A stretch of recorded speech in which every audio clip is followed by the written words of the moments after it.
Hello, everybody. My name is TheFreind, and today we'll be commentating one of my games as Lunara. Nothing to focus on particularly this game. This is more so an introduction to my series of videos that hopefully I'll be publishing about Lunara in my guide by Branch and Claw on Heroes Fire. We'll be discussing Lunara's very basics on game number 1 here, and then in future videos we'll be talking more specialized strategies and things you really should be looking out to do. So, before the game begins, let me talk about Lunara's abilities really quickly. Her most important aspect is that she afflicts poison. Every time you damage somebody either by a basic attack or by a spell, you'll be stacking 3 seconds of poison, dealing about 100 damage total. And this can stack up to 9 seconds maximum. Ideally, you as Lunara, you want to spread your poison on as many heroes as possible so that you can let them slowly wither away. And then your team will follow up. They'll be able to take out whoever is weakened. And then, yeah, Lunara is this extremely annoying hero. And a lot of people hate fighting against her in lane because of her constant poison. She has a second trait, I would dare say. She does not have a mount. However, instead, she hops short distances. And it roughly translates to about 23% bonus speed. Although it says 20% speed. In practice, it's a little bit higher than that. Her movement pattern is actually very strange. Let me demonstrate real quick here. You're going to notice how everybody's a straight line. Lunara kind of stops, speeds up, stops. Very extreme speed stat there. This lets her constantly, she's always at a 20% speed advantage. In combat, out of combat, doesn't matter.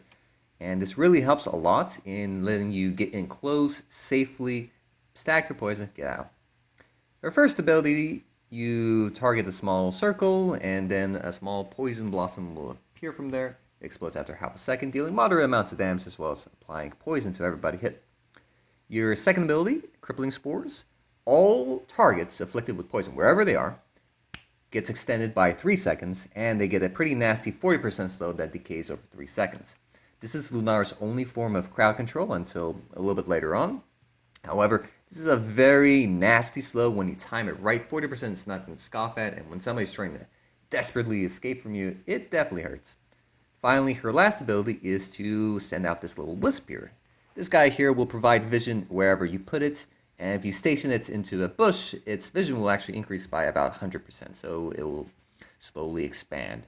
It's free compared to her other abilities, so there is no cost in sending it out. It has a 30-second cooldown, but will last 45 seconds. You want to station this in any bush, places you plan to travel, check out mercenary camps. You want to be sure where the enemies are not, so that you know that is a safe location to go to. We'll talk about her ultimates a little bit later, but that's really about it. Let's get to the fight. I am playing with my friends here. It's a 5-man stack in quick match. I believe we're fighting a 3-man stack. And we're fighting a very beefy composition. We got Hogger, ETC as big front lines, Alex Straza providing a lot of healing and support from the backline, and then Junkrat for your damage. Abther supporting the front line with even more annoyance. So this game he's going to go for Locust build, so we got to watch our flanks. This is not an ideal game for Lunara to play against. However, she's not really being threatened by any of them, which is the good thing about it. She doesn't like dealing with big, beefy boys with lots of self-healing. ETC and Hogger will rarely, if ever, die to your poison, and they have lots of healings to just offset it completely. So this game, I want to focus on macro. Dragonshire is very macro dependent. You want to take out minions for your XP advantage. You want to take out mercenaries. And once you take out the forts, taking future shrines becomes a lot easier because they don't control that section of the map. Furthermore, with Zagara, this is going to be an easier job than most. So, yeah, this is definitely something we want to watch out for. Here, my team is ganking. I just applied a little bit of a slow so that we can help them out. Alaric lands a very nice combo here. We slam her down. Axtraza comes, and we just barely get him. Very nice, very nice. Took top lane Shrine. Zagara's dealing with bot lane. And, yeah. My first destination after backing here is to proceed to Siege Giants here. Ideally, you need these mercenaries out on the field whenever possible. These apply additional pressure and forces multiple heroes to go to one section of the map, which gives you a perfect opportunity to capture one of the shrines. And to really facilitate this process, I have gone for Nature's Calling here for her level 4 talent. This is probably Lunara's most important talent in her entire arsenal because 125% bonus damage to your poison on anything that's a non-hero is insane. It lets you kill mercenary camps really easily. It lets you take out big objective monsters. You take out minions like it's nobody's business. You take out structures. You take out enemy hero summons. There's just what can this thing not do, really? It's so fundamental. You really don't need siphoning heal. In this game, it'll actually be pretty decent because they sport very little amounts of damage, and Junkrat has a lot of poke, so it'll be pretty decent. But I opted for more macro pressure because we may have trouble fighting because our comp doesn't have the most amount of reliable damage, and they have a lot of beefiness, whilst we definitely have the macro advantage with Zagara and Lunara. Abathur is pretty impressive, but so long as you counter his presence, he's not really much of a threat. Here, Uther did an amazing stun preventing Alexstrasza from stopping my channel here, and off I go. Nice little neat trick with Dragonite. You go into this little corner so you can take out one of the towers unimpeded without being hit by the other one. Yeah, just focus on structure damage here. Nothing too impressive. Start blasting the fort. Use your charge on whoever will deal the most amount of damage to the Dragonite. In this case, there were just 2 heroes, so pick your poison, really. And then here, I'm just seeing if I can constantly hit this fort, reapply my poison, let it slowly tick away. Abathur's making this a harder process than most. However, it goes down without much trouble, so I am a happy man.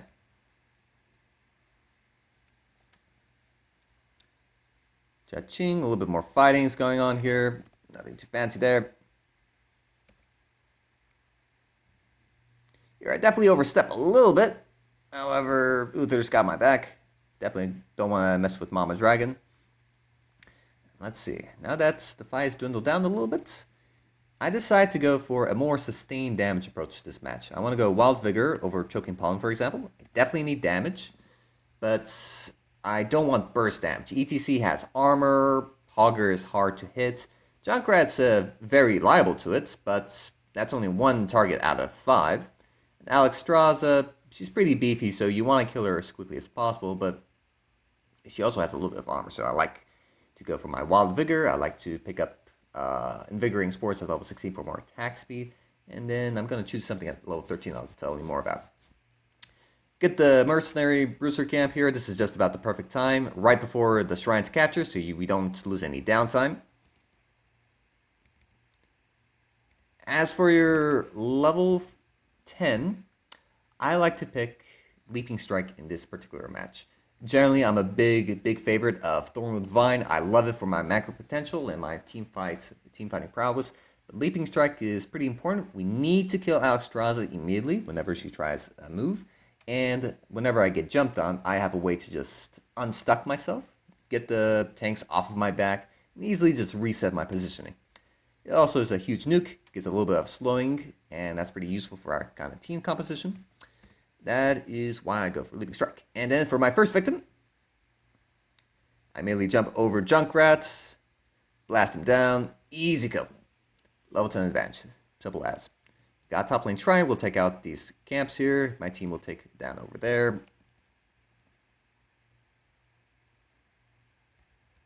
We probably should have been in position mid lane a little bit sooner, though Hawker was there.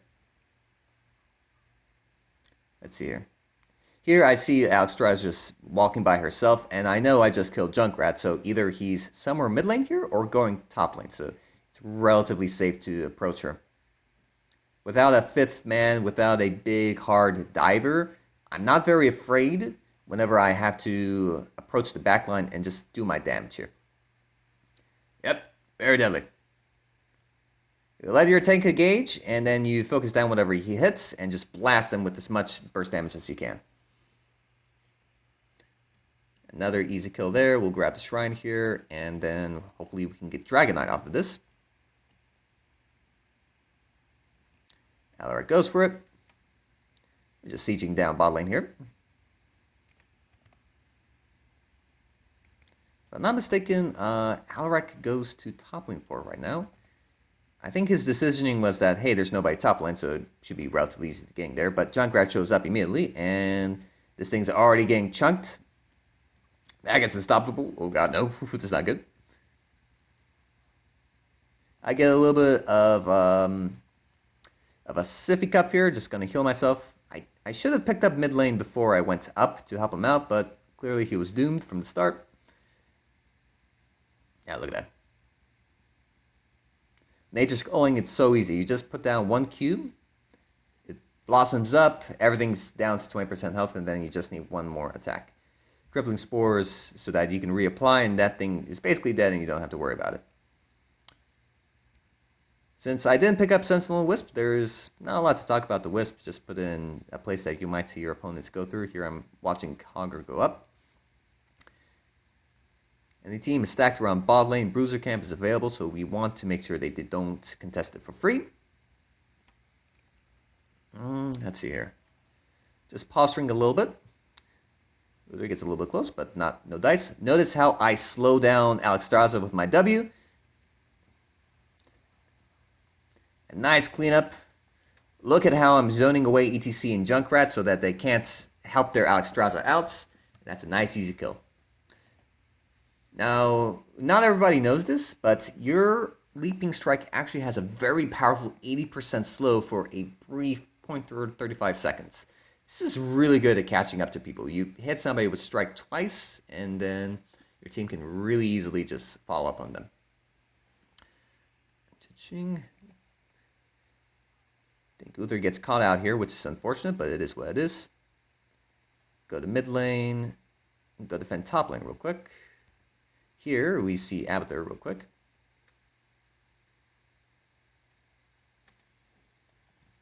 We'll take out bot lane, Shrine, and then we're posturing for top lane here. It's not going to be super easy because we don't know where the ETC is, and he always had... Oh, wait, no, he just used stage dive. Alright, so we take over the Shrine, but they take bot lane just in the nick of time. Perfect timing to take Bruiser Camp because currently it's a little bit of a stalemate. Either we go bot lane and they take top or vice versa. So this Bruiser Camp here is going to very nicely tip the scales in our favor. We want to take camps on this map whenever possible. Nice easy camp, nothing to speak about here. Now we'll support our push.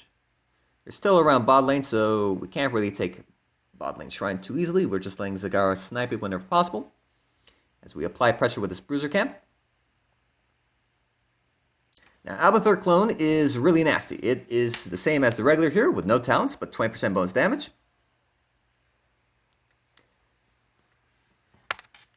There it is. It's probably my bad. I need to be hitting this Alexstrasza just a little bit, but I'm really disrespecting it. Yeah, as you can see, this is a little bit of trouble. Very nice Leaping Strike dodge to avoid that stun. Aggressive Leaping Strike to see if I can take her out. And I get point blank stage dove. It hits me. I get pacified and I get chased down. Alexstrasza saw me coming, so she shrunk me down. And then I did a lot less damage. I couldn't really threaten her at that point. And then my team gets cleaned up here.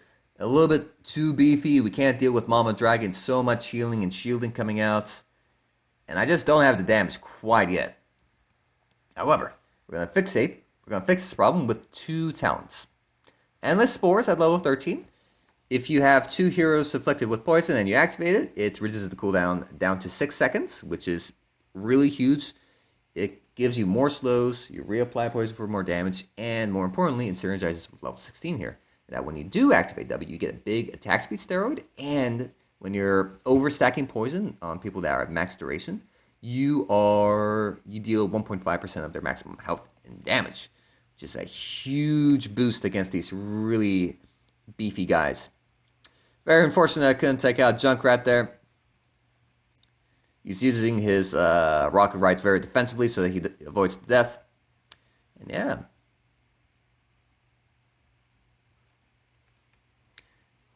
Oh boy. That's a bit rough.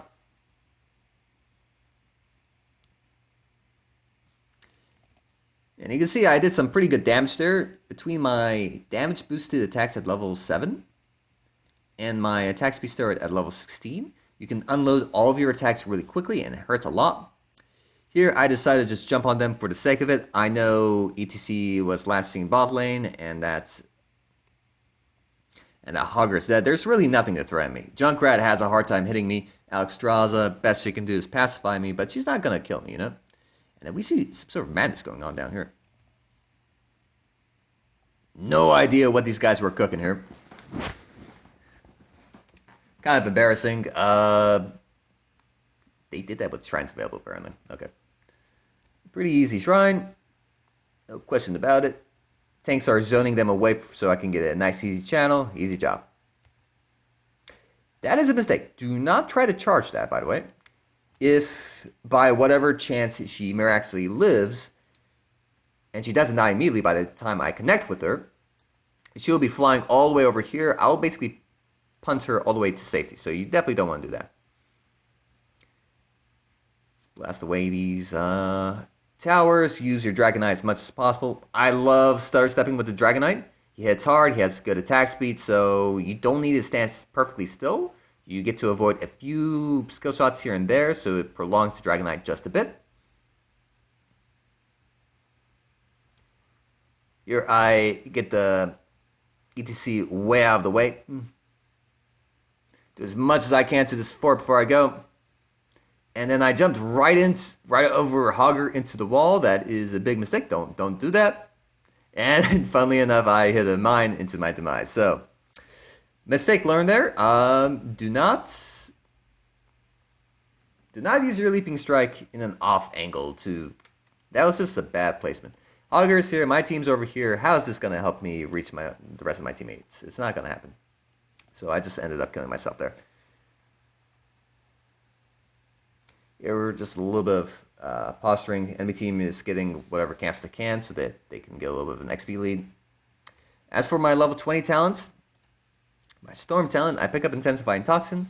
At maximum stacks of poison, you deal more damage with it. Very necessary for this really beefy composition. I just need more damage. Safety is not really a concern. It's really up to me if I get close enough that I'm in danger. Again, I have clearly... Oh, look at that. Get on their backline, scare them a little bit, go back to the front line to help them out. And then it should be a pretty easy chase. You definitely don't want to underestimate Locust damage. They actually hit hard. So yeah, very interestingly, as soon as I jumped on this Junkrat, he immediately rocket righted. He was so afraid of me this whole game that whenever I got close to him, I was very close to killing him. He just decided, yo, I'm out of here. You don't want to pop it that soon. I think he just panicked. And then I basically got him out of the fights undeservedly for free. I would have damaged Alexstrasza just a little bit, threatened her so that she cannot easily reach the front line. Ideally, that's what you want to do. You need to make sure that so long as Alexstrasza is damaged, she is not life-binding as much health, and she is not queuing for more health. Though she's gone a lot more into the W build, so it's big AoE heals. You want to kill her right before those things pop. And what better way to do it than this huge damage machine I've built up.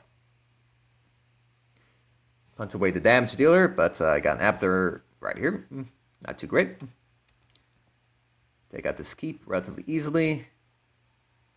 My team gets engaged upon really hard. X. Yeah, that big stage dive with Rocket Ride was not good. Doing as much as I can to support with the Dragonite. It is unstoppable and it hits pretty hard, so no complaints with me. Even though I would love to be in Lunara form right now. Now I am. You're just giving as much CC slowing as possible. Yep, very quickly it turns the tide as soon as she puts up that lifeline. But, just look at this damage I'm putting out. My poison is hitting him quite hard. My attacks are pretty nasty. And I'm just shredding his max health. As soon as this unstoppable ends, I apply the slow. I chase him down a little bit further. Out he goes. I would have used my third leaping strike on him if he didn't quite die. I jump on this minion real quick to get closer to the Junkrat. I did not believe I could kill him, but I managed to barely get it in time. Give a little bit of a nice taunt here. Let's see. Definitely a waste of my time here. Plus, there's no fort down there to take out. Take out this camp here.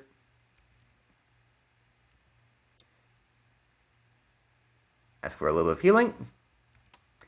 Here I use my slow. We're not catching the ETC. Never mind, I guess he does.